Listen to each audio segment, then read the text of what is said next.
Est-ce qu'on doit faire attention à son contenu? Je vais vous filer une petite astuce parce que on vous vend souvent qu'il faut savoir écrire pour avoir un bon site sur le web. Alors je vais pas dire que c'est complètement faux. Il faut savoir écrire pour convertir, pour vendre, etc.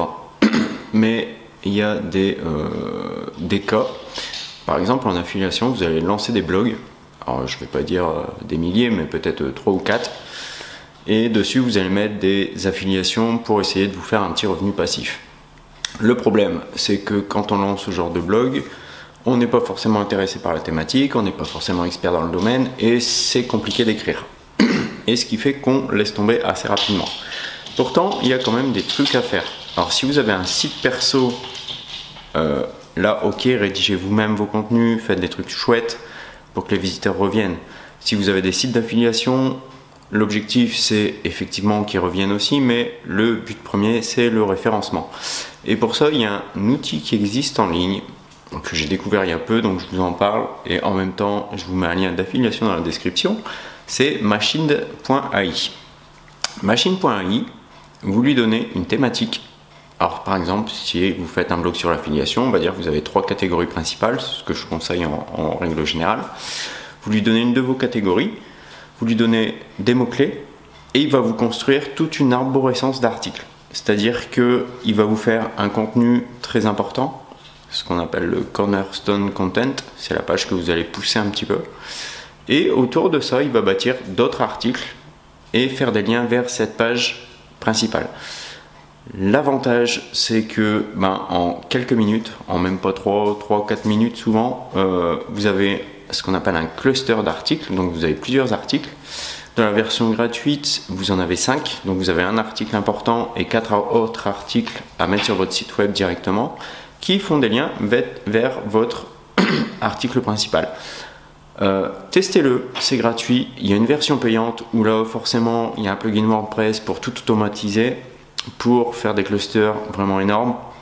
C'est 49 € par mois, il faut en avoir l'intérêt aussi. Moi pour l'instant j'utilise ça pour lancer des sites d'affiliation. Quand j'ai une idée, je lance un site rapidement.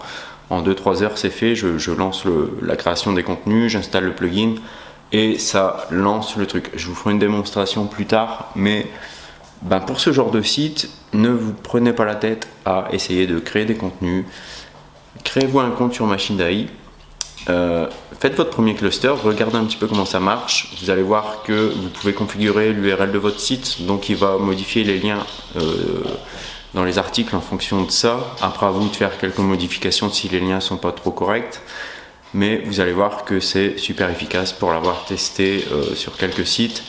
C'est un truc qui est chouette parce qu'on crée le site, on le laisse de côté et on revient quelques mois plus tard pour voir ce que ça donne, est-ce que ça prend, est-ce que ça prend pas, etc. etc. À vous après de vérifier les contenus, mais sachez que dans la version payante, je crois, on peut faire beaucoup plus de choses, on peut demander des contenus beaucoup plus longs, beaucoup plus d'articles. Et là, forcément, pour avoir 49 balles par mois, si vous demandez un cluster de 1000 articles, c'est largement rentable. Et ça vous fait un site web qui est vraiment top. 2000 articles en peut-être 1 heure ou 2, c'est le genre de choses. Si on le fait manuellement, ça va nous prendre des années. Donc n'hésitez pas à tester le truc. Il y a mon lien dans la description. J'ai pas l'habitude de faire la promotion d'outils, mais celui-ci, je trouve qu'il est vraiment pas mal. Donc testez la version gratuite. Prenez pas forcément la version payante tout de suite, ça sert à rien. Faites-vous la main sur la version gratuite et si vraiment ça vous intéresse, utilisez la payante.